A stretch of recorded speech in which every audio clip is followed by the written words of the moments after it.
Everything is better when we are side by side. Hey, side by side, side by side, side by side. Hey, side by side, when we are side by side. Hey, T. How are you, girl? I'm good. How are you? Girl, I'm not going to lie. We get flustered with raising children, as you know, and schedules coordinating, but we're here and we're back for another episode, and that's what matters. I'm really excited to be with you today and excited for what we're going to talk about. It's going to be awesome. Yeah, it's funny you say that. I saw this meme on social the other day that said, I used to think that when you grow up and you're like an adult, that it's just like one like life catastrophe after the next. And in reality, it's multiple life catastrophes all at the same time forever. And I was like, that part. Like life Very true. lesson. Yes, it is very true. And it feels like we can't really control it very much either. Before that, what an incredible episode we just had with Deb Williams. Like, I love Deb. I know she's your best friend in the whole world. She's my dear sister and I love her. And I'm just grateful for her. Once again, another person, friend, sister that is vulnerable, honest, authentic, and is just saying the real stuff. And Deb talking about her obedience for what God asked her to do, not just once, not just her leaving Nike, but multiple times over the course of her life that she heard the Lord's voice and she answered it. And it wasn't always easy. And she talks a lot about that, obviously, in the episode. But I am just grateful for her willingness to confess, hey, it's hard, but when I hear the Lord's voice, I'm going to listen to it. And I know that tons of people had to be questioning her and probably still do question her decisions. And yet that obedience, girl, something about that obedience is so important. Mm-hmm. I know. We always talk about like faith will have you out here looking crazy. Like, what? It definitely doesn't make sense. And what I do love about Deb is she does choose God. She does. Yeah. But I think when we've talked about this on previous episodes, that in the Bible, you see these people, God calls them to do something. It's like, okay, God, I'm going to go. Like, what's up? I'm going, and it's not always like that. And I loved her honesty and her transparency about the fact that she was like, look, I'm going to be obedient. Eventually, I always choose obedience. However, in the period where God tells me to do something and me acting on what he told me to do, there's a little something that happens in between there. And I think it's so hard for us to be so honest. You often hear people's testimonies of, God asked me to do this and I did it. Like I jumped, like, and he blessed me. And we expect that that's how the story is supposed to happen, but that's not real. What happens in between is really what's interesting. And it's like us wrestling with God. Clearly, I spent way too much time on the internet because I saw this other meme of this woman talking about how when you ask your child to do something, and she's like, okay, they're playing with a toy, and you're like, okay, get up, go brush your teeth, or do whatever you ask them to do. And they don't listen the first time, and you have to say it multiple times. She was like, well, think about it. Like when you're doing something that you want to do, and somebody tells you, okay, it's time to change. It's time to transition. It's time to do something different. You're like, hold on, let me finish what I'm doing first. Let me get this off, and then I'll go do what I got to do. And I think that's like what happens. Sometimes God tells us to do something and it's not on our timing. You think that Mary, when God said, hey, by the way, boo, no, you're engaged, you're young, you're going to be pregnant. Now, do you think she was like, wait, hold on, God, I got a whole bunch of life to live. Can I get married first? People going to look at me crazy. Like it doesn't always happen where it's like, okay, yeah, like God, I hear you. I'm going to go right now because you told me to. And I love Deb's transparency about the wrestling with God. But what I think is so interesting about Deb and what I love so much, because that's my girl, that's my sister, and we walked many seasons of life together. And I can attest to, yes, she's gone through, but I have too.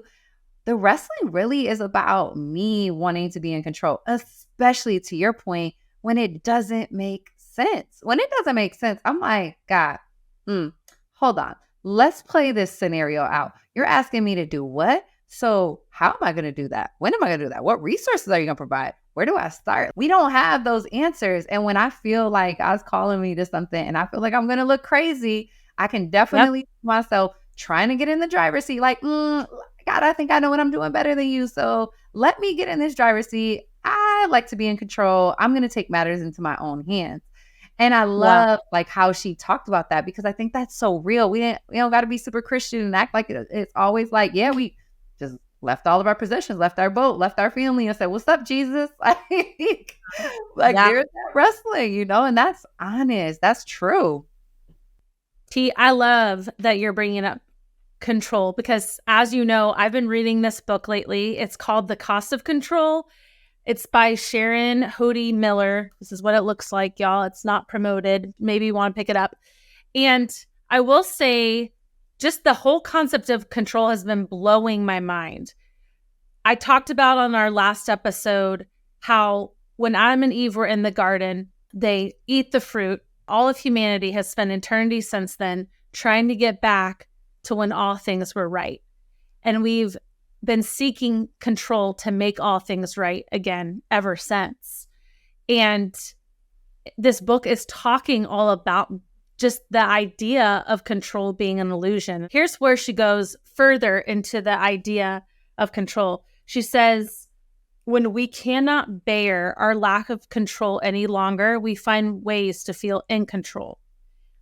I'm safer and more secure if I'm in charge, is what we start to believe. Control is not just about actual influence, but the feeling of power attached to it. Then she goes on to say, the illusion of control is powerful. If we feel like we're in control, it doesn't matter if we actually are. That is how influential the illusion of control is for the human imagination. And that struck me, because she's talking about the reality that control is not just an illusion, but that we can control our minds or change our minds to believe, I feel in control. And we convince ourselves that we feel in control, therefore we feel safe. If I'm in control of something, now I feel safe. Now I don't have to feel anxious about it. And she talks about that concept too. I've thought about anxiety and the idea that a lot of anxiety, at least for me, it always is coming out of situations that I feel like things are out of control and I can't do anything about it. And because all of a sudden the reality of me not being in control comes to the forefront, I therefore start to feel anxious. I start to feel that anxiety, that pull that says, wait a minute, you have to grasp for that feeling back. You have to grasp to feel in control again, because now you're not safe. And that's so interesting to me, how our safety is so connected to what we can and can't control. You took the words out of my mouth, E. I was literally going to say, I actually don't think it's about us wanting control, needing control, believing even that we're in control. I think it's us doing whatever we possibly can to grasp for safety and security. That has come through in our own stories, in so many of the guest stories that we've had on here so far, that need to feel safe and secure. And I truly believe that our need for control is evidence of our lack of faith, because there is safety in faith. There is safety in knowing the God we serve. There is safety in believing the words of the God we serve. There is safety in believing the promises of the God we serve. However, if we do not believe the promises, the words, the character of God, if we do not have that faith, then that, I think, is when we start to feel insecure. That's when we start to feel unsafe. That's when we start to try and grasp onto whatever we can around us to make us feel safe and make us feel secure. Though it might not be it, we literally try. Going back to that analogy, imagine if your father was driving a car and he started to go a route you don't know. And all of a sudden you're going down a dark road and There's no lights on. You can barely see. It's foggy. You don't see any houses. You don't think it's the right direction. And you're trying to tell your dad, like, hey, dad, I don't think we're going the right way. And he's like, just trust me. I got this. There's going to be a point on that journey, if it goes for so long, where you're like, okay, you're not listening to me. Let me take the wheel and let me redirect this. I don't trust you, or let me out the car. And I think that's how we act with God. It's like, I can't see where you're going. This route does not make sense. You're taking me sometimes the longer route than where I know we could get there faster. Yeah. And I'm going to either get out the car because I don't want this faith journey. I don't want this obedience. I don't want what's on the other side of this because I can't see it and it doesn't make sense. Or I'm going to try to take the wheel and take it into my own hands to get the outcome that I think I should get based on the route that I think we should go to get there. Yeah, absolutely. It's funny that you use the analogy of a kid and a parent, because legitimately in real life, my youngest kid, Asher, he is always telling me I'm going the wrong way. And I'm like, boy, you don't know where we're going right now. Why are you like after me? And he is like, Mom, you are going the wrong way. And he'll like yell at me. And I'm like, buddy, you have to trust mommy. I know what I'm doing. I promise you, I'm not taking you to some place that's not safe. But I also was thinking about this and how he also knows the routes that we're going to go. And there's sometimes that I take a different route. We're still going to the same destination, but I'm taking a different route. And so it is with God.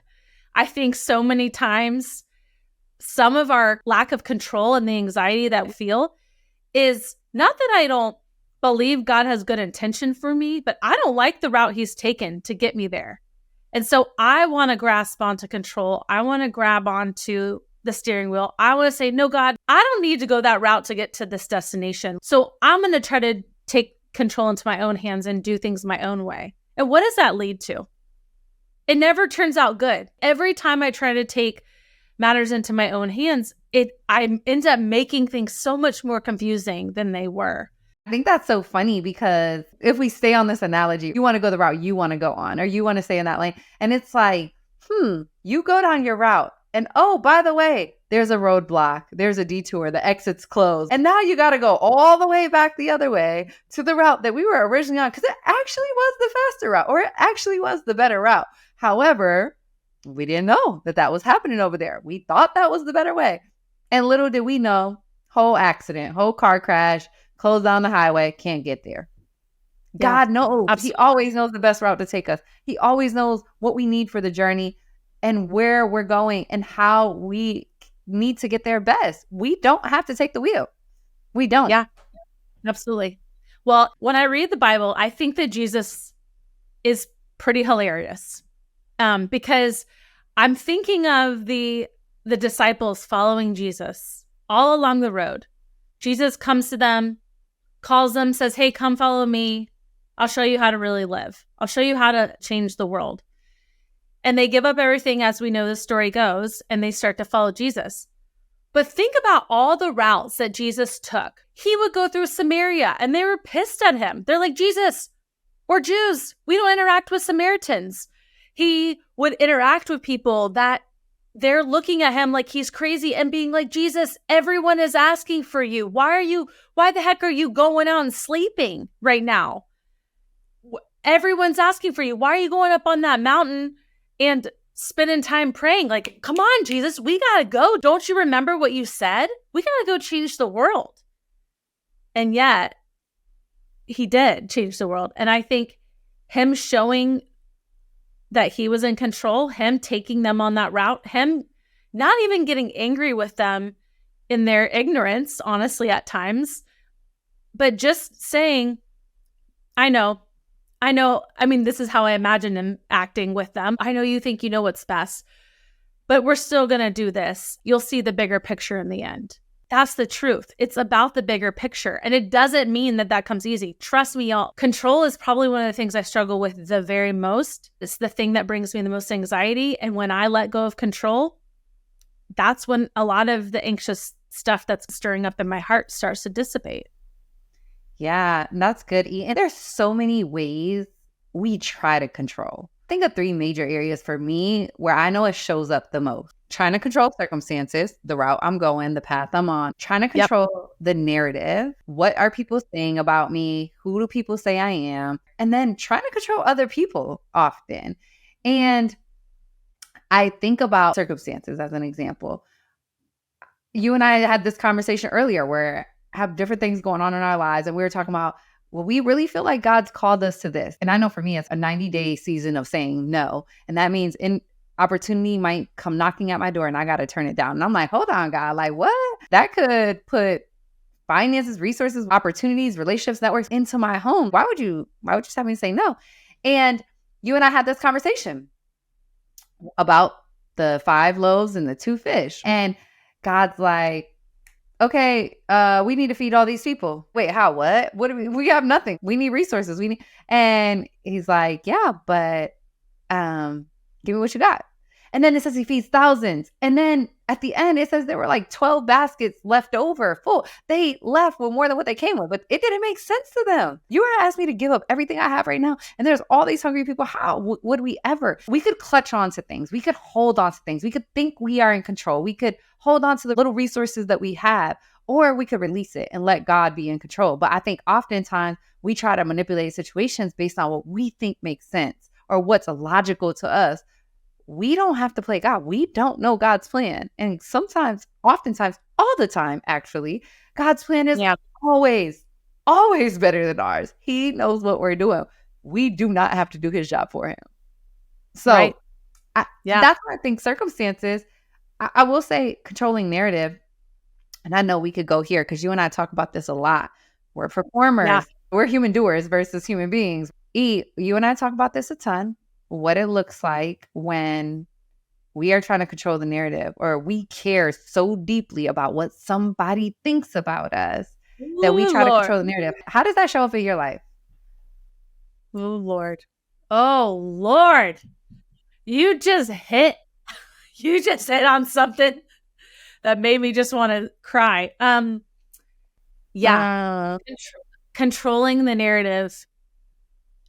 Man, there's so many things I could say about this, but without making this episode like a 2-hour sob session, I would say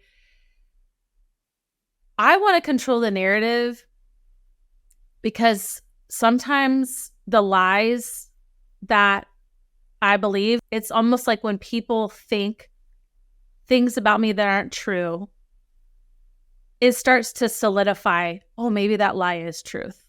Maybe that is the truth. And so me controlling the narrative a lot of times isn't like that I want to be deceptive, or me controlling the narrative isn't that I'm like trying to lie, but it's me being so fearful that anyone would believe a lie about me and take it as truth because I'm afraid to start to believe that very lie about myself. Does that make sense? Yeah, that makes a ton of sense. When you talk about the anxiety that comes along with that, that's so real because I think it is about the lies we believe about ourselves, but you and I both know there is this thing that rises up in us that makes us want to profusely defend ourselves or do everything to prove the opposite. I think some of it is, to your point, proving to ourselves that that's not true, but then to other people. And clearly I spent way too much time on the internet, but I saw this meme that says 2024, let go of the need to defend yourself, to defend your own narrative. Sometimes people just got to think what they're going to think.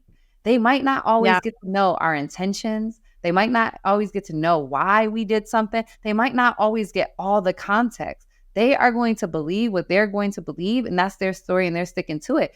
That is hard to settle with.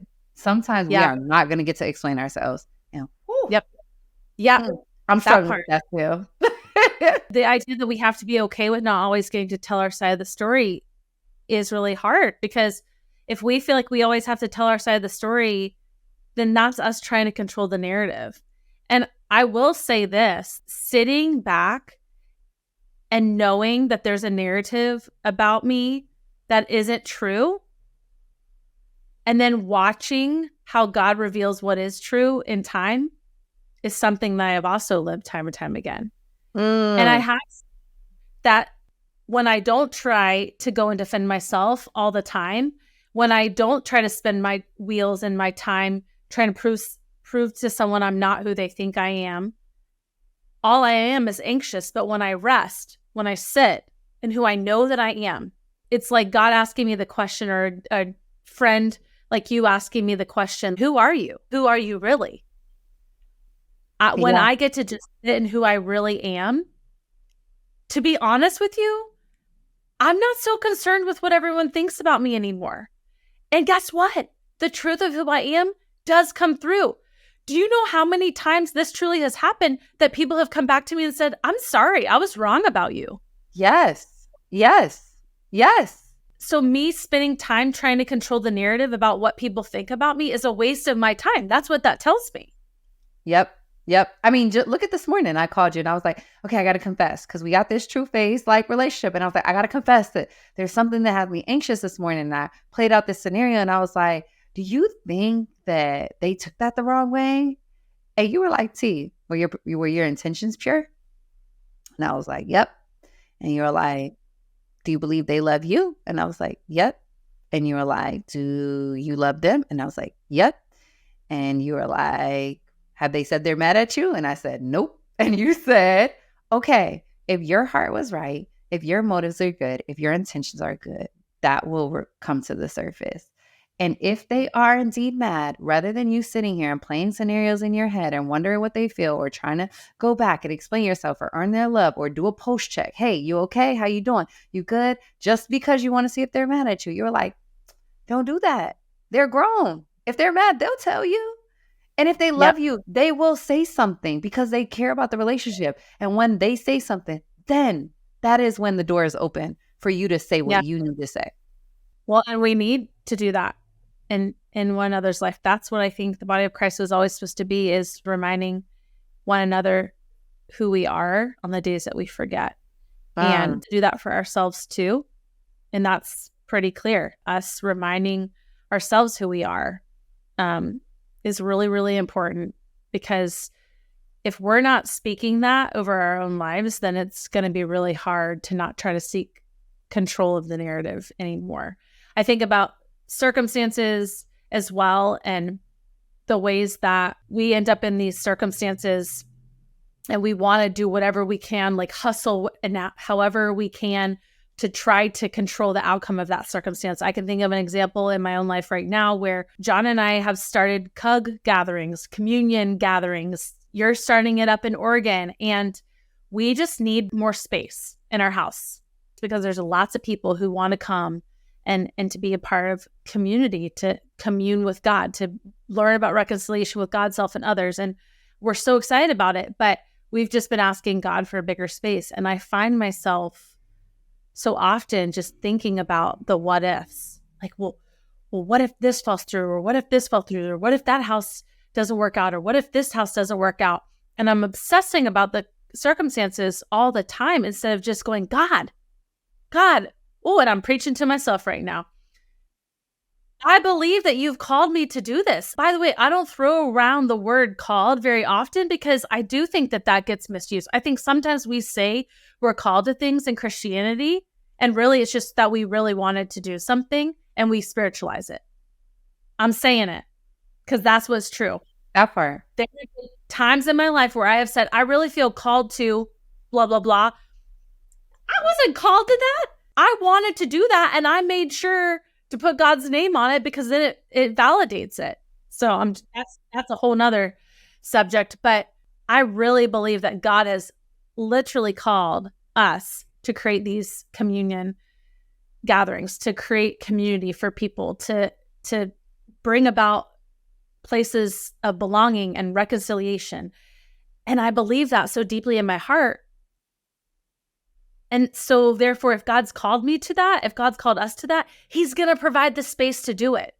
I don't need to sit and try to control the outcome of all these different circumstances and the what ifs and the what nots. I get to trust. Now, I have to shuffle my feet a little bit, meaning like I can't just sit and, I guess some people in the Bible sat and waited for manna to fall from the sky, but there is a little bit of like, okay, God, what's my next step? What next step do I take? But then at the end of the day, to not be anxious about or distressed about it. So I think circumstances can be a real test of our control.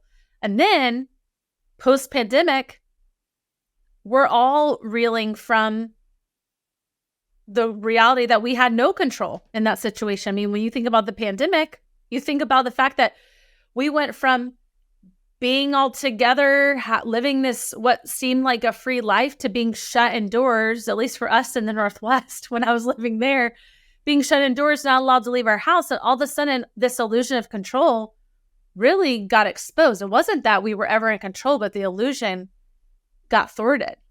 And all of a sudden, this spiritual depravity that started rising up in us, of us realizing like, oh my gosh, we actually don't have control about anything. Yeah. Yeah. You hit it on the nail on the head. The pandemic gave us that illusion. I think what has exacerbated this idea that we have control versus exposed so as that we don't is social media. When we think about controlling our narrative, social media has given us this false illusion that we can control it, that we can control the life that we live, or who we're connected to, or our status in society, or what we get to put out the world to believe about us. And so many people are controlling a narrative that's false. They are writing a narrative that's false about them, and people believe it. And I think that has then created this pressure for everyone else to also keep up with that, control their own narratives, curate their own worlds. And the result of us thinking we're in control and us never actually being in control brings about this incredible amount of anxiety, this incredible amount of pressure, this incredible amount of not feeling good enough, this incredible feeling of failure or not measuring up. We can send ourselves into some really, really deep, dark places when we try to be in control of our own lives, of the lives of the people around us, of our circumstances, of our narratives. We just were never meant to be in control. We don't have to do God's job. And I think that gives me a sigh of relief sometimes when I actually embrace it. I don't have to figure it out. I don't have to do God's job. Even when we were starting this podcast, I remember we were like, okay, our mission is all around reconciliation with God, self, and others. Okay, how are we going to do it? And how are we going to make sure people experience reconciliation? And we, in our pause and in our pivot, really settled down and let God do the work and prayed over God doing the work. And I think what we realized and what we've been seeing as a result of this season already, the fruit that is being born from this season, is that we didn't have to do the reconciling. That's not what God asked us to do. Yeah. God asked us to turn on the mic. God asked us to share the stories of our loved ones.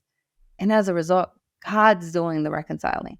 We don't have to do God's job. We just have to do what God told us to do. And sometimes that's just sitting back in the passenger seat and letting God drive. Go for the ride. Yeah. The way that we start to release our need for control is when we realize that God is in control. And it's hard to talk about it like that because you know that I'm super sensitive to Christianese language, and so are you. But I would say even more so with me, because I just heard it for so long that I can almost overanalyze everything. Just the idea of like, God's in control. Like I've heard that my whole life. You've heard that your whole life. Like God's in control. And yet the idea that God really is in control, but it's easier said than done for us to believe it. And I think that there's some things and practices that we have to take of really living into the fact that God really is in control. And also we get to participate in this beautiful life with God. And there's going to be really hard moments, and there's going to be really beautiful moments, and there's going to be a mess in the in between. And yet, if you trust me and you trust that I really am in control and you participate in that journey, it's going to be really beautiful. And I do believe that with all my heart, that at the end of my life, I hope that I'm able to look back and say, God, I relinquished control to you time and time again.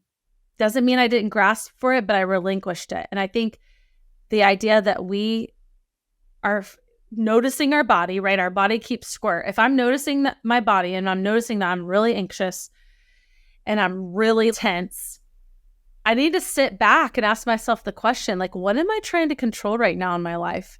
And what do I need to relinquish to God? And honestly, when I take myself through that practice of asking myself that question and kind of starting to unpack some of those things, not only does my body start to relax, but I don't feel as anxious anymore. And I've talked about that on season 1, and I'll mention it in season 2.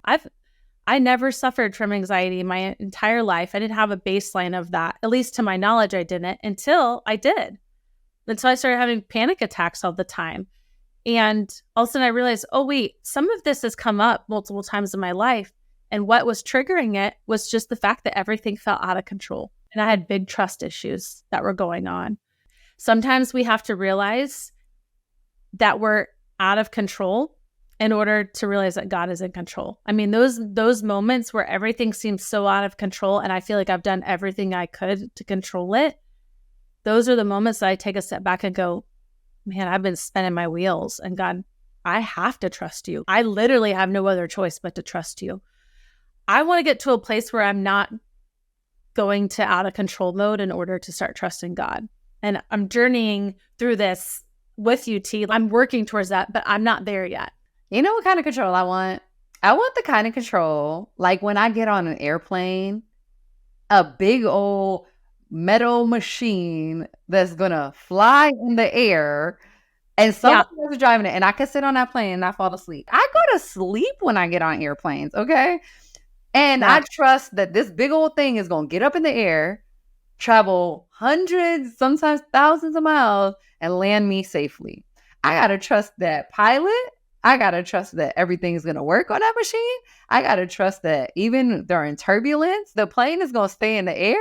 I got to trust that the legs are going to work to land us. Like, there's so many things. And I sleep like a baby on a plane. That's how I want to trust God. Like, that's truth. I can't sleep on planes, but I'm not, it's because I can't sleep on planes. It's not because I'm scared. And I do trust the pilot, and that's a good call out. I can trust a pilot sometimes more than I can trust God in my own circumstance. But not to like go over this point over and over, but once again, going back to the phrase that God is in control, I also think that that phrase can get misused. A lot of times people use the phrase God is in control, and it can really trigger some things inside of people. Sometimes we can throw around that phrase in order to justify something, or maybe not justify it, but kind of put a blanket statement over instead of digging in and dealing with the hurt that's happened. And this might be a little controversial, but the reality is Joel Osteen is a pastor in Texas that is pretty well known.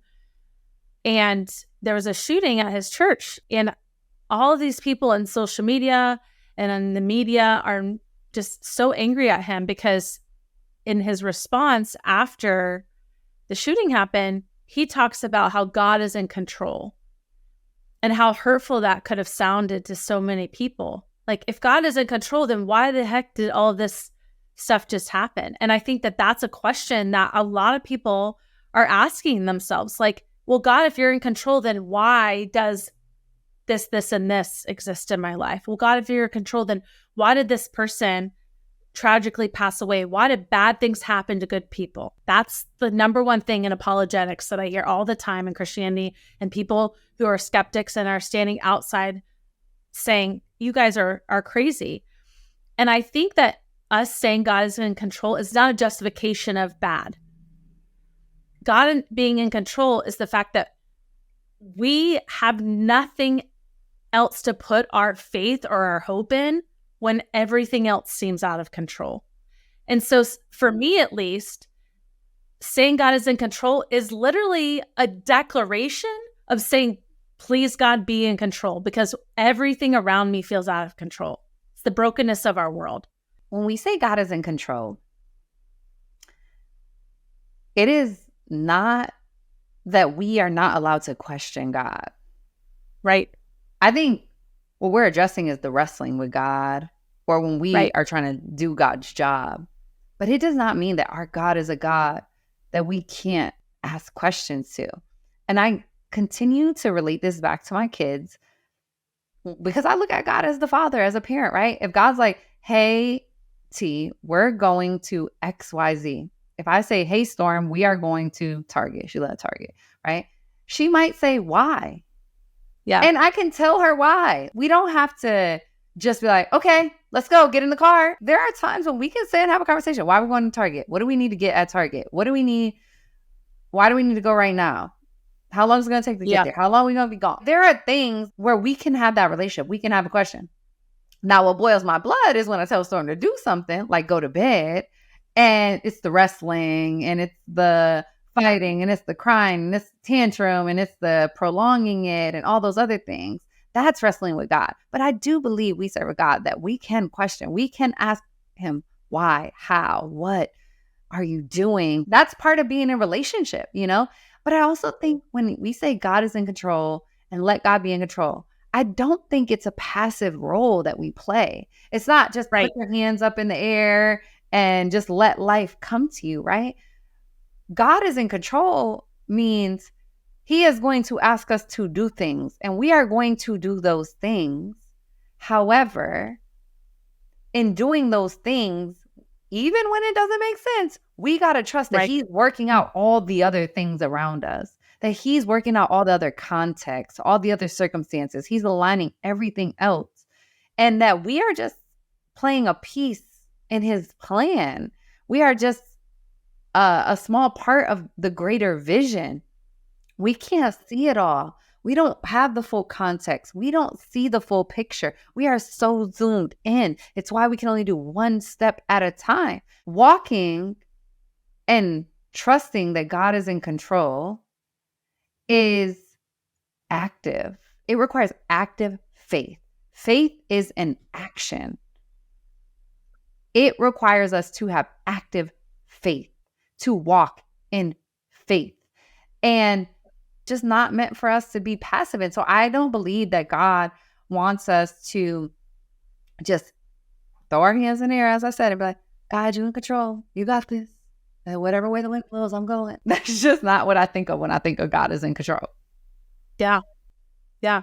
Well, and us making the declaration that God's in control, sometimes just with any ounce of faith that we have left, is us really what we're saying is, God, we're believing that one day all things will be made right again. I mean, there's a lot of brokenness in our world. There's wars, and there are people being held in prisons, and there are circumstances and abuse and modern day slavery and sex trafficking. You can start to get boggled down by just all of the crap that makes it feel like, gosh, God, are you really in control? And yet it comes back to how we started this episode. What we're really longing for is for all things to be made right again. That's what we're saying. And so the declaration of God being in control is not to justify and to say, well, God's in control, so that happened for a reason. Nope. Bad theology. Us saying God is in control is us saying, please, God, make all things right again. That's good. That's the declaration of saying God is in control. Please, God, we see the brokenness and we can do nothing to completely control it. Now we can participate with God in the story he's written for us. Like you said, it's not passive. We don't just sit back and say, well, God, you're in control, so I have no role in the process of helping make things right again. But it's believing God's making all things right again. And I have a role in how God chooses to use me to show people that God is working and he is longing to make all things right again. Yeah. And so I guess the question becomes, and I don't have the answer because I still try to take the wheel often. Confession. I don't have all the answers.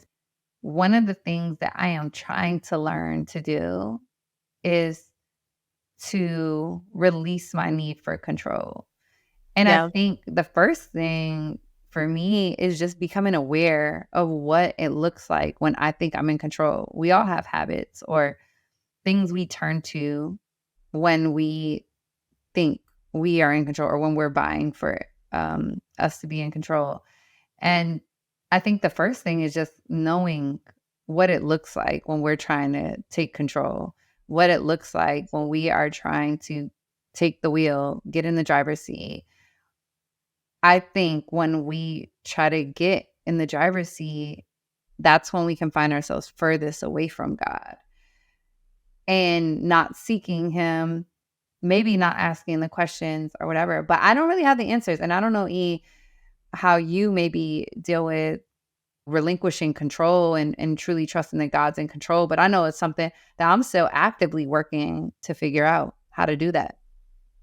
I'm with you, girl. I don't understand how to completely relinquish control. And I want to get to a place where it doesn't take me spinning out of control for me to realize, like, for me to let go of the illusion of control and give back God the control that was always his.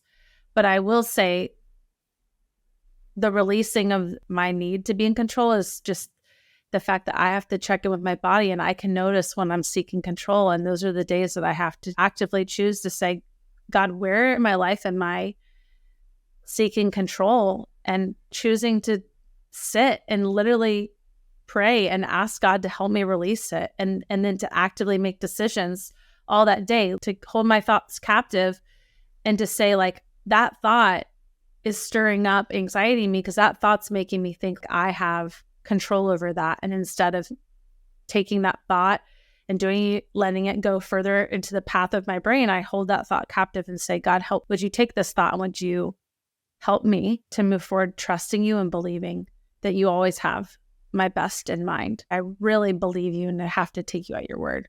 I'm in the process of learning still. But I think you nailed it right at the end. It's also knowing God's character, knowing that we can trust God. Yep. We're in marriages, we have spouses, and we might not always understand the decisions of our spouses, but we trust them. We trust that they're good. We trust that they're wise.